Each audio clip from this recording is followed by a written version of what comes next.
আল্লাহ পাক আজকে আপনাকে হয়তো 1 কোটি টাকা দিয়েছেন, কালকে আল্লাহ না করুক 1000 টাকার জন্য মানুষের কাছে হাত পাততে বাধ্য করতে পারেন আল্লাহ পাক। এমনও কিন্তু দিন আসতে পারে, দিন সবার সবসময় সমান থাকে না। আজকে আপনার কাছে 1 কোটি টাকা আছে, কিছু মনে হচ্ছে না। কালকে কে জানে, আল্লাহ না করুক, যে 1000 টাকা কারো কাছে চাইতে হচ্ছে, 1000 টাকার জন্য ঠেকে গেছেন, হতে পারে না?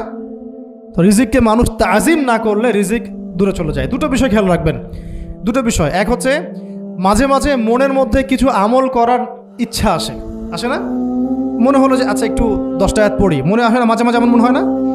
ওই সময় এই যে মনের মধ্যে যে এই ইরাদাটা জাগ্রত হওয়া, এটাকে আমরা বলি ওয়ারিদ।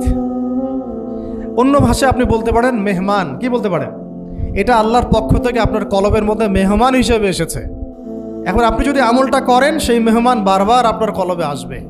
যদি আপনি ওই সময় আমলটা না করেন, মেহমান চলে যাবে, মেহমান অসম্মানিত হলে পরে আর আসবে না। একইভাবে রিজিক আল্লাহ পাক দিয়েছেন, এর তাজিম যদি করতে পারেন রিজিক বেশি আসবে। রিজিকের তাজিম সম্মান করতে না পারলে রিজিক আসবে না, বেশি কমে যাবে। উসমান রাদিয়াল্লাহু আনহু সবচেয়ে ধনী ছিলেন না? কেন জানেন? কেন? এটা কি জানেন কেন ধনী ছিলেন? একে তো তিনি প্রচুর দান সদকা করতেন, এটা তো আপনারা জানেনই। আরেকটা জিনিস অনেকে জানে না, তিনি উটের পিঠে বসেছিলেন, কিছু একটা খাচ্ছিলেন, এই 2-1টা দানা পড়ে গেছে নিচে। উটের পিঠ থেকে নেমেছেন, নেমে সেই দানা উঠিয়েছেন, পরিষ্কার করেছেন, ধুয়েছেন, আবার খেয়েছেন। তার এই 2-4টা দানার কোনো কিন্তু মানে পরোয়া না করলেও চলে, তার প্রচুর অর্থ সম্পদ আছে। এত অর্থ সম্পদ যে তাবুক যুদ্ধের দিন 30,000 সেনাবাহিনীর দায়িত্ব নিয়েছেন। 30,000 সেনাবাহিনীর দায়িত্ব নিয়েছেন। সেনাবাহিনী যাবে, থাকবে, খাবে, তাঁবু টাঙাবে, সব দায়িত্ব তার। 30,000 সেনাবাহিনীর দায়িত্ব নেওয়া কি চারটাখানি কথা? তো এই সাহাবী এই কয়েকটা খাবারের দানা উঠিয়ে খেলেন। নবী সাল্লাল্লাহু আলাইহি ওয়াসাল্লাম বলেছিলেন যে তোমাকে আল্লাহ পাক রিজিক বাড়িয়ে দিবেন না কেন? তুমি রিজিকের যে তাজিম বা যে সম্মান তুমি করো, এর বদৌলতে আল্লাহ পাক তোমাকে বেহিসাব রিজিক দিবেন। দুইটা বিষয় খেয়াল রাখবো। আমলের মেহমান হৃদয়ের মধ্যে আসলে তাকে ফিরায় না দেওয়া, তাহলে সেই মেহমান কিন্তু আর আসবে না। মেহমানকে মূল্যায়ন করলে মেহমান বারবার আসবে ইনশাআল্লাহ। আর রিজিকের তাজিম না করলে রিজিক কিন্তু আপনার ঘরে বেশি বেশি আসবে না। এমনি তো হারামের যুগ, এমনি সুদের যুগ, এমনি ঘুষের যুগ। অলমোস্ট এভরি ফ্যামিলি সুদখোর এখন, অলমোস্ট এভরি ফ্যামিলি। মেয়েরা স্পেশালি যারা শাশুড়ি টাইপের, আপনারা মাইন্ড করেন না, তাদের সাইকোলজি যে এতই নিচে নেমে গেছে এখন যে আমার মেয়ে জাহান্নামে যায় যাক। হ্যাঁ, আমার মেয়ে জাহান্নামে যায় যাক, সমস্যা নাই, দুনিয়াতে সে যেন ভালো থাকে। এটা কেন বললাম?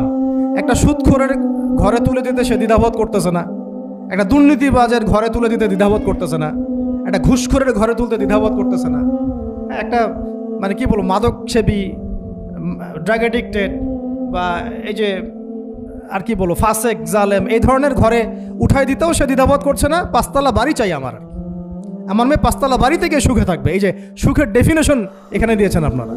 এই জন্য কত হাজার হাজার মেয়ের জীবন নষ্ট করে দিয়েছেন আপনারা। আমার কথা মাইন্ড করে না, হাজার হাজার মেয়ের জীবন মায়েরা নষ্ট করে দিয়েছে, শুধুমাত্র মেয়েদের দুনিয়াবি সুখ এর সংজ্ঞাটা বুঝতে ভুল করার কারণে।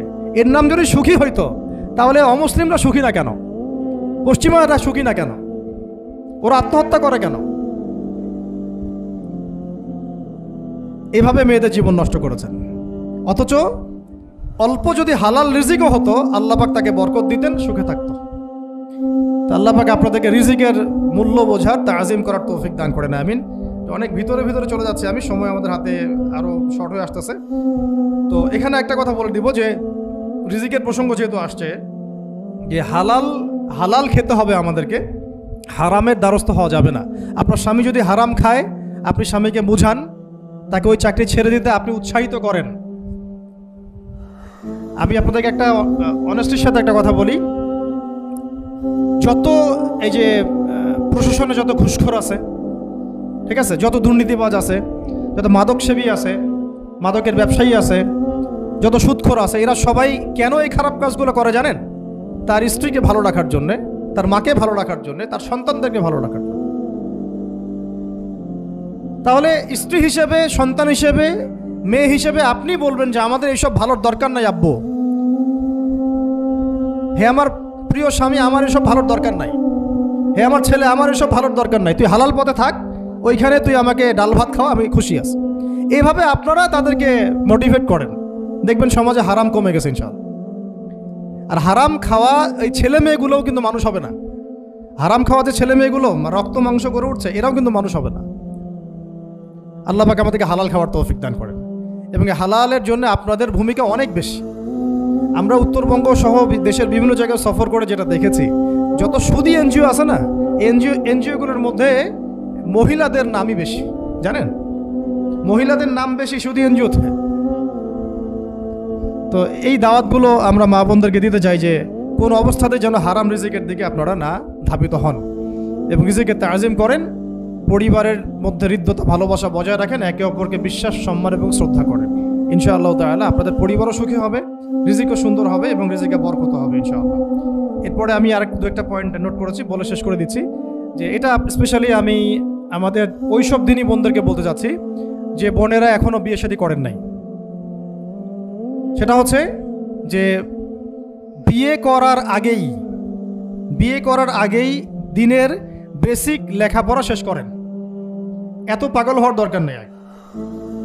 চরিত্র হেফাজত হচ্ছে না, রোজা রাখেন, ঠিক আছে? দিনই পড়াশোনা আগে শেষ না করে বিয়ে করতে যায় না। বহু আলেমা যারা মাদ্রাসা লাইনের ছাত্রী ছিল, দিনই পড়াশোনা শেষ না করে বিয়ের পিড়িতে বসার কারণে কেরিয়ার ধ্বংস হয়ে গেছে। বিয়ে পরে করেন, আগে পড়াশোনাটা, তুলনামূলক পড়াশোনাটাকে শেষ করে নেন। তুলনামূলক পড়াশোনা শেষ করতে 18 থেকে 20 বছর বেশি লাগে না। যদি আপনি শুরু থেকে শুরু করেন, একদম 18 থেকে 20 বছর হতে হতে আপনার পড়াশোনা মোটামুটি শেষ হয়ে যাবে। আর যে সাবজেক্টগুলো বললাম আমি, ওইগুলোই বেসিক পড়াশোনা। এখন এটা হয়তো সবার ভাগ্যে নসিব নাও হতে পারে, সেক্ষেত্রে বিকল্প অপশন আমরা যাব। কিন্তু আগে মূলনীতি হচ্ছে একটা লেভেল পর্যন্ত পড়াশোনা করার পরেই বিয়ে করেন, কারণ বিয়ের পরে আপনার যত রেসপন্সিবিলিটি আসবে, এটা তখন পড়াশোনা মেনটেন করা এতটাও সহজ না, প্রায় অসম্ভবের পর্যায়ে পড়ে যায়। আর দু একটা বাচ্চা কাচ্চা হয়ে গেলে তো তখন আর কোনো কথাই নাই। তাহলে আপনারা কি আমাদেরকে আয়েশা রাদিয়াল্লাহু আনহার মতো একটা প্রজন্ম দিতে পারবেন না? যদি এটা আপনাদের উদ্দেশ্য হয়, সেক্ষেত্রে কি পড়াশোনা শুরু থেকে করা উচিত না? এখন এই সুযোগটা আমাদের সব বোনদের সামনে হয়তো থাকে না, এই জন্য আমরা বললাম যে বিকল্প অপশনগুলোতে আপনারা দিন শেখার চেষ্টা করেন। আর এরপরে যখন বিয়ে করবেন, পড়াশোনা মোটামুটি শেষ হয়েছে, বিয়ে করবেন, এখন 18-20 বছর বয়স হয়ে গেছে, এখন আল্লাহর ওয়াস্তে দুনিয়াবি বিষয়কে সর্বোচ্চ অগ্রাধিকার দিয়েন না। আজীবন পস্তাবেন, এবং একবার পস্তানো শুরু করলে এই পস্তানো আজীবনও শেষ হবে। তখন মেইল করে মেসেজ করে কোনো লাভ হবে না, কারণ আপনি বিয়ের আগে দিনকে প্রাধান্য দেন নাই, বরং দুনিয়াকে প্রাধান্য দিয়েছিলেন। আপনি বিয়ের আগে দিনকে প্রাধান্য দেন নাই, বরং দুনিয়াকে প্রাধান্য দিয়েছেন। যখন আপনি সবসময় পরকালকে, আল্লাহকে, তার রাসূলকে প্রাধান্য দিবেন, দিনকে প্রাধান্য দিবেন, দুনিয়া আল্লাহই গুছিয়ে দিবেন। আর যখন আপনি দুনিয়াকে সর্বোচ্চ অগ্রাধিকার দিবেন, দিন আপনার কাছ থেকে দূরে সরে যাবে। দিনের একটা গায়রত আছে, একটা ব্যক্তিত্ব, দিনের একটা স্বতন্ত্র গায়রত আছে, সে সবার কাছে ধরা দেয় না। যে তাকে মূল্যায়ন করে তার কাছেই দিন আসে, যে তাকে মূল্যায়ন করে না তার কাছে দিন আসে না। দিনদার ছেলেকে প্রাধান্য না দিয়ে বিয়ে করতে যায় না, জীবনটা ধ্বংস হয়ে যায়। হ্যাঁ, আমি বলছি না দিনদার ছেলে মাদ্রাসাতেই থাকে, না, ইঞ্জিনিয়ার লাইনেও থাকতে পারে, ডক্টরও হতে পারে, ইঞ্জিনিয়ারও হতে পারে, কিন্তু এটা বাহ্যিকভাবে এটাকে জাস্টিফাই করাটাও ডিফিকাল্ট। কিছু ক্রাইটেরিয়া দেখে আপনি একটু আন্দাজ করতে পারেন, পুরোপুরি হয়তো কখনোই বুঝতে পারবেন না। সেটা হচ্ছে দিনের প্রতি তার ফিকির কেমন, দিন নিয়ে তার কাজ কেমন, তার লাইফস্টাইল কেমন, তার পরিবার কেমন, কোন পরিবেশে সে বড় হয়ে উঠেছে, তার একাডেমিক্যাল সার্টিফিকেট কেমন, তারপরে তার দাওয়াতের মেহনতে অ্যাক্টিভিটিস আছে কিনা, বা ব্যবসা হালাল কিনা, বা চাকরিটা হালাল কিনা, নামাজ ঠিক আছে কিনা, তার মধ্যে সুন্নাহ আছে কিনা। এগুলো কিছু বাহ্যিক সাইন যেগুলো দেখে আমরা একটা আইডিয়া নিতে পারি। তারপরে বলবো যে এখানে 100% আপনি এনশিওর হতে পারবেন, ওইটা আল্লাহ পাকের হাতে। ওইটাও যদি এনশিওর করতে চান তাহলে কি করতে হবে? তাহলে নিজেকে দিনদার হতে হবে। আমি নিজে যদি ভালো দিনদার হই তাহলে ইনশাআল্লাহ আল্লাহ পাক আমাকে দিনদার স্ত্রী দিবেন। নিজে দিনদার না, তাহলে কি রেডিমেড দিনদার ছেলে আসবে? কখনই আসবে না।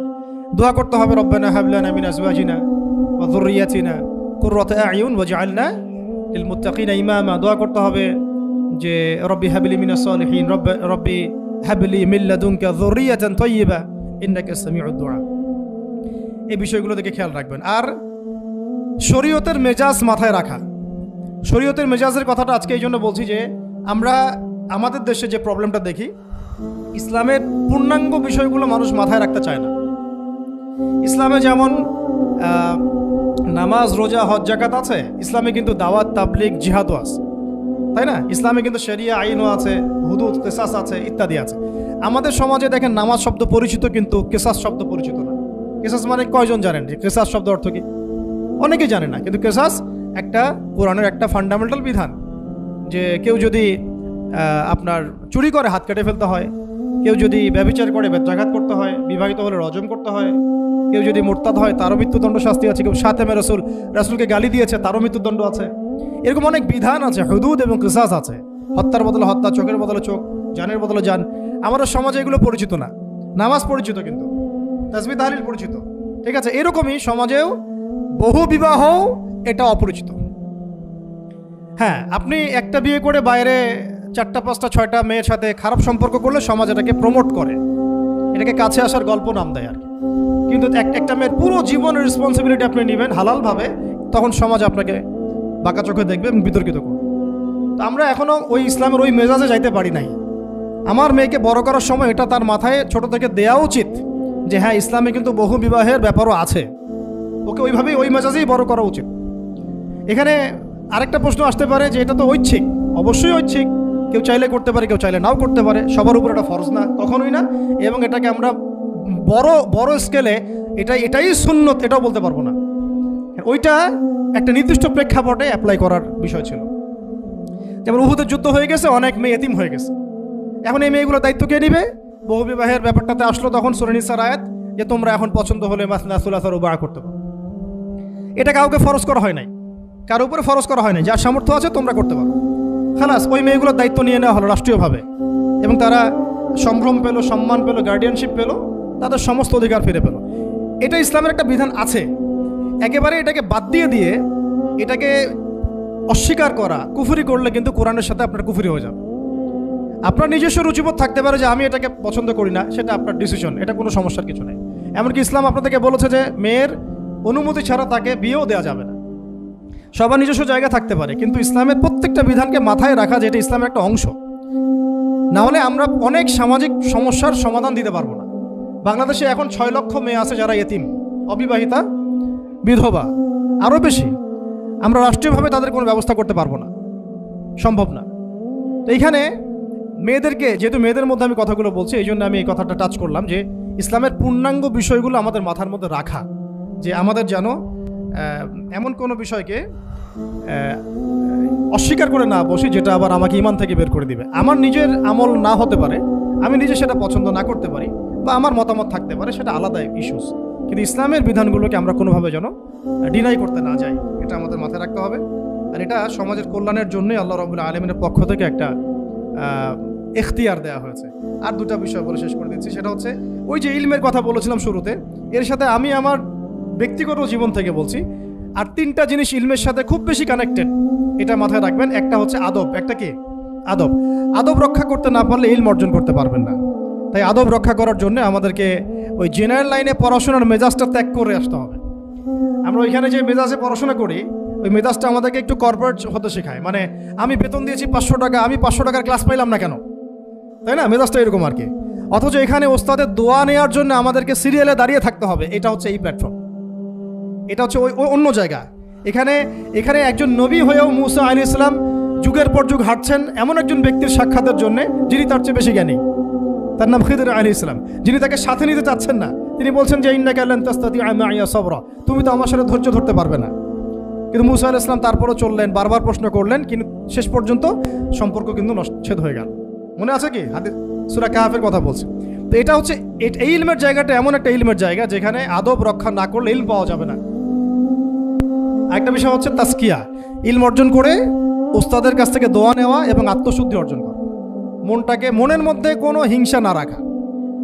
আমাদের সবার এখন মনের মধ্যে যে হিংসা দিয়ে ভর্তি, হিংসাগুলোকে ছেড়ে দেন, মন বড় করে ফেলেন, আল্লাহর জন্য ছেড়ে দেন, হিংসা ত্যাগ করেন, গীবত করা বন্ধ করে দেন, অপবাদ দেয়া তো একেবারেই নিষেধ, পরশ্রী কাতরতা ছেড়ে দেন, মনটাকে একদম খালেস করে রাখেন। একদম সাহাবী সম্পর্কে নবীজি বলছেন, এই যে এখন যে সাহাবী ঢুকবে মসজিদে ও জান্নাতি, সবাই আগ্রহ নিয়ে বসে আছে, কে এসে ঢুকলেন জান্নাতি। পরের দিনও সেম কথা, এখন যে ঢুকবে সে জান্নাতি। সেম সাহাবী ঢুকলেন, পরের দিনও সেম কথা, এখন যে ঢুকবে সে জান্নাতি। সেম সাহাবী ঢুকলেন। এবার একজন সাহাবী কৌশল করে তার বাসায় গেলেন, দেখি তো কি আমল করে সে। তো দেখলেন তো রাত্রেবেলা তাহাজ্জুদে উঠতেছে না, এশার নামাজ পড়ে ঘুমায় গেছে, ফজরের নামাজে উঠলো। 3 দিন থাকলেন, 3 দিন সেম।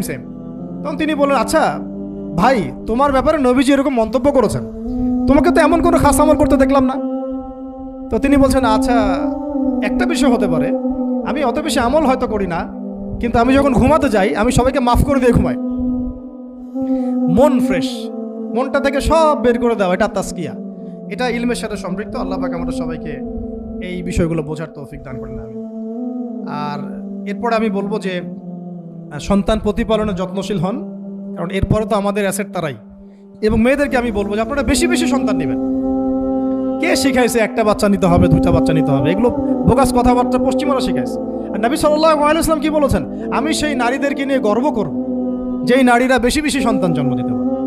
আমি আমার উম্মতের সংখ্যা নিয়ে গর্ব করব। হ্যাঁ, সবার ফিজিক্যাল কন্ডিশন এক না হতে পারে, কিন্তু এই মানসিকতাটা ত্যাগ করতে হবে যে আমার একটাই, 2টি সন্তানের বেশি নয়, একটি হলে আরও ভালো হয়। এইসব পশ্চিমা তন্ত্রমন্ত্র বন্ধ করতে হবে।